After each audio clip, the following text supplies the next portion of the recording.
Today's lecture is devoted to the Middle English period. The transition from Old English to Middle English started from the Norman conquest of 1066 when William the Conqueror, Duke of Normandy and, later, William I of England invaded the island of Britain from his home base in northern France and settled in his new acquisition along with his nobles and court.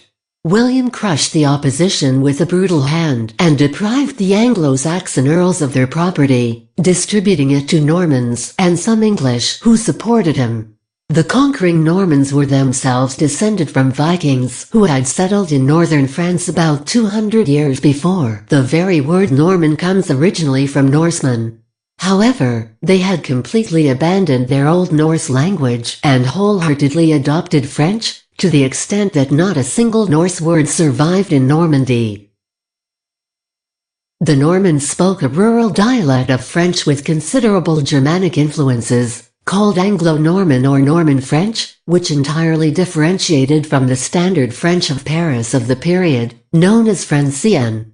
The Norman invasion of Britain made such differences between these dialects even more marked. But England became even more isolated from continental Europe after the loss of the French part of Normandy by King John and England to the King of France in 1204.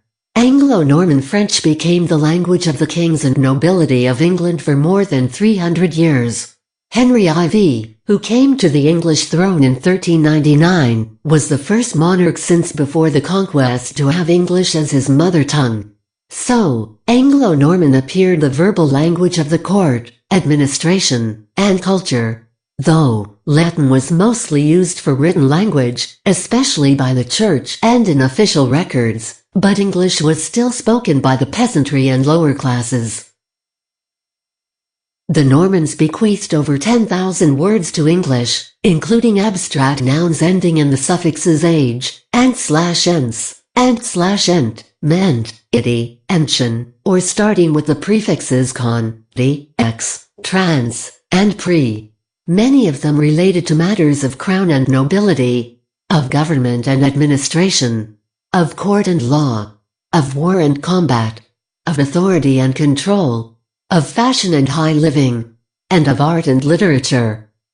The Anglo-Saxon words sinning, quen, earl, kneet, lady, and lord persisted, while humble trades retained their Anglo-Saxon names, baker, miller. The more skilled trades adopted French names, mason, painter, tailor, while the animals in the field generally kept their English names, sheep, cow, deer. Once cooked and served, their names often became French, beef, pork, bacon. Sometimes a French word completely replaced an Old English word. Crime replaced fire in place, stow, people, loud. However, often, different words with roughly the same meaning survived, and a whole host of new, French-based synonyms entered the English language. The French maternity, in addition to the Old English motherhood, infant to child, amity to friendship, the battle to fight, liberty to freedom.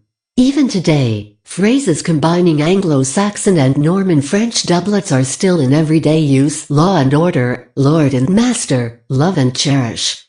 The pronunciation differences between the harsher, more guttural Anglo-Norman and the softer Francian dialect of Paris were also carried over into English pronunciations.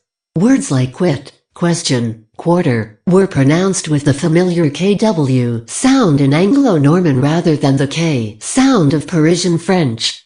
Charrier became carry, chaudron became cauldron. English has words like victory and celery. French scribes changed the common Old English letter pattern HW to WH, largely out of a desire for consistency with CH and TH, and despite the actual aspirated pronunciation, so that where became where, when became when, and will became while. A W was even added, for no apparent reason, to some words that only began with H, for example hell became whole. Another oddity occurred when who became who, but the pronunciation changed so that the W sound was omitted completely. There are just some of the kinds of inconsistencies that became ingrained in the English language during this period. Many more Latin-derived words came into use during this period, largely connected with religion, law, medicine and literature, including scripture, collect, meditation, immortal, oriental, client, adjacent, combine, expedition, moderate, nervous, private, popular, picture, legal, legitimate, testimony, prosecute, pauper, contradiction, history, library, comet, solar, recipe, scribe, scripture, tolerance, imaginary, infinite, index, intellect, magnify and genius. But French words continued to stream into English at an increasing pace. Words like abbey, alliance, attire, defend, navy, march, dine, marriage, figure, plea, sacrifice, scarlet, spy, stable, virtue, marshal, esquire, retreat, park, reign, beauty, clergy, cloak, country, fool, coast, magic, etc. A handful of French loanwords established themselves only in Scotland, including bonny and fash. Distinctive spellings like Q for WH took hold, and the Scottish accent gradually became more and more pronounced. The main dialect regions during this time are usually referred to as Northern, Midlands, Southern and Kentish, although they were really just natural developments from the Northumbrian, Mercian, West Saxon and Kentish dialects of Old English. Within these, though, a myriad distinct regional usages and dialects grew up, and indeed the proliferation of regional dialects during this time was so extreme that people in one part of England could not even understand people from another part just 50 miles away. There are main dialects. Northern is the continuation of the Northumbrian variant of Old English. Kentish is the most direct continuation of an Old English dialect that has more or less the same geographical distribution and two most notable features of Kentish. Existence of /e, / for Middle English /I, / and so-called initial softening which caused fricatives in word initial position to be pronounced voiced. Southern West Saxon is the forerunner of this dialect of Middle English and shares some features of both Kentish and West Midland dialects. West Midland is the most conservative of the dialect areas in the western half of the Old English dialect area Mercia. The retention of the Old English rounded vowels /y, / and /o/, which in the East had been unrounded to /i, / and /e, / respectively. East Midland is the dialect out of which the later standard developed and arose out of the London dialect of the late Middle English period. The universities of Oxford and Cambridge were founded in 1167 and 1209 respectively, and general literacy continued to increase over the succeeding centuries, although books were still copied by hand and therefore very expensive. Over time, the commercial and political influence of the East Midlands and London ensured that these dialects prevailed, and the other regional varieties came to be stigmatized as lacking social prestige and indicating a lack of education. Noun genderers had almost completely died out, and adjectives were reduced to just two for singular and plural, and often in practice just one, as in modern English. The pronounced stress generally shifted towards the beginning of words, which further encouraged the gradual loss of suffixes that had begun after the Viking invasions, and many vowels developed into the common English unstressed schwa. Word order became more important, and the modern English SVO word order had become the norm. This is Middle English alphabet that involved 30 letters. Middle English used the Latin alphabet, just like modern English. However, Middle English used various letters, the runic letters thorn, f, and win, w, ash, a ligature, and yo, j, that are no longer used in modern English. The Ormulum, a 19,000-line biblical text written by a monk called Orm from northern Lincolnshire in the late 12th century, is an important resource in this regard. Concerned at the way people were starting to mispronounce English, Orm spelled his words exactly as they were pronounced. For instance, He used double consonants to indicate a short preceding vowel, much as modern English does in words like diner and dinner, later and latter, etc. He used 3 separate symbols to differentiate the different sounds of the Old English letter yo. And he used the more modern WH for the old-style HW and SH for SC.